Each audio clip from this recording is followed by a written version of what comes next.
Hi guys, Lisa Winston here. I am going to address another question today, and that is why do I have addictive thoughts and how can I get rid of them? And that is pertaining to the body. And I understand it completely. This person is asking, when I have certain things that don't feel well in the body, I start worrying about it and it kind of spirals into manifesting lots of aches and pains and fear and things. And it's a very addictive, negative behavior. And I understand that. I mean, I didn't know I had Lyme in my body the whole time I was growing up, from probably 5 until, last year when I collapsed with Lyme disease.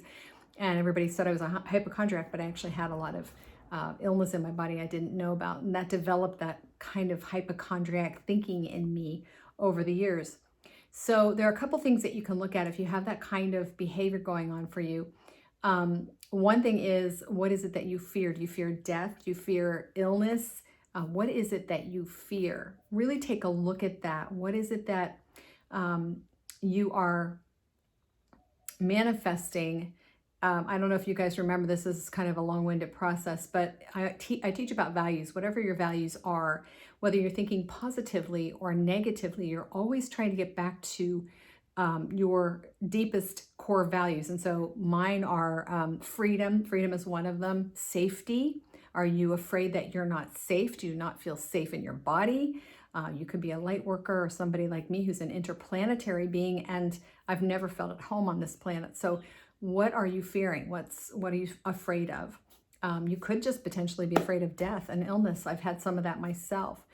Second of all, you really have to practice that mindset and turn it around. Like when you start those feelings, you have to check it. When you know that you're having a thought about a feeling in your body, you can't let it run rampant. You have to say no, delete, replace it with something different. I love Louise Hay's, one that I got from You Can Heal Your Body book a long time ago, was my body is restoring itself to its perfect state of natural health, or my body restores itself to its natural state of perfect health, however you want to say that. So find something that's a powerful go-to when you have those negative thoughts, so you can do a switcheroony and switch it around and start manifesting something different.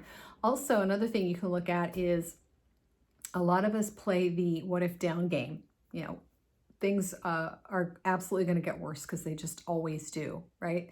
A lot of us expect the worst, and that's how we think. And so my friend Mandy Odlin, her book, I love it, What If It All Goes Right? It's called Play the What If Up Game. What if everything is okay? What if it's just a minor ache or pain? What if there's nothing wrong with your body? It's really interesting because when I collapsed and I was in the hospital for Lyme last year, and it was because my heart was racing at 180 beats per minute and I almost passed out, and that's before they knew I had Lyme. But it was funny because when they did an ultrasound or an echocardiogram of my heart, I was thinking, my God, my valves are probably screwed. I've had heart problems my whole life. They're probably going to find horrible things. And the cardiologist came in and said, you have a beautiful heart. Your valves are perfect. Everything looks great. And it was weird. It was a really weird mindset shift, because I thought, my God, things were, in my head, my heart was damaged, and in reality it wasn't. So watch your thoughts, because our thoughts create our reality, right? So play the what if game. That's another thing you do. And also, to the person who asked this question, and to any of you, you can also start looking into your past lives. For me, I've done so much work over the years, and there are a few things for me that have not dissolved. And so I'm actually working right now with a past life regression therapist, which is really important for me because I want to get to the bottom of some of these things that have not resolved for myself. Okay.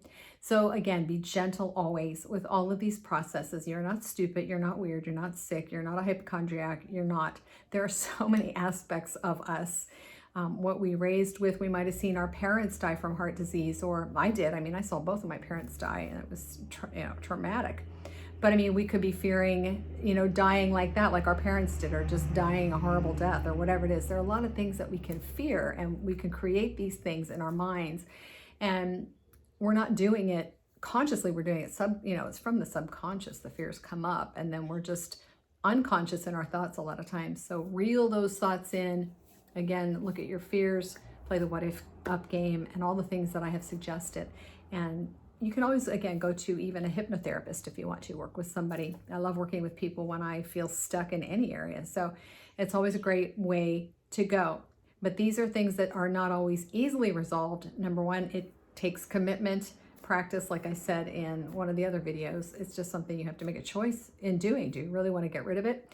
The last thing that's coming up for me right now, intuitively, is also to let you know and remind you that a lot of us love drama. We've been addicted to drama for many, many years, and drama is our go-to. For me, when I used to move around a lot, I always felt really great until I got stuck someplace, and was settled. And then I would start feeling sick because I was used to drama. I was used to moving around a lot. You know, since I've been with Joe, it's been a drama-free zone, and well, not completely, but nothing like my past relationships. And for a while, I noticed that I would try to create drama. So you may be addicted to drama also, and you need to look at that as well. Okay, so great question. Again, no magic pill, no one size fits all. Just lots of things I want to give you that you can look at, you can work at with, you know, a therapist or counselor or hypnotherapist or whatever, or you can coach with me. I mean, I do a lot of this kind of stuff too. So I hope that answers your question to a certain degree, and I will see you on the next video.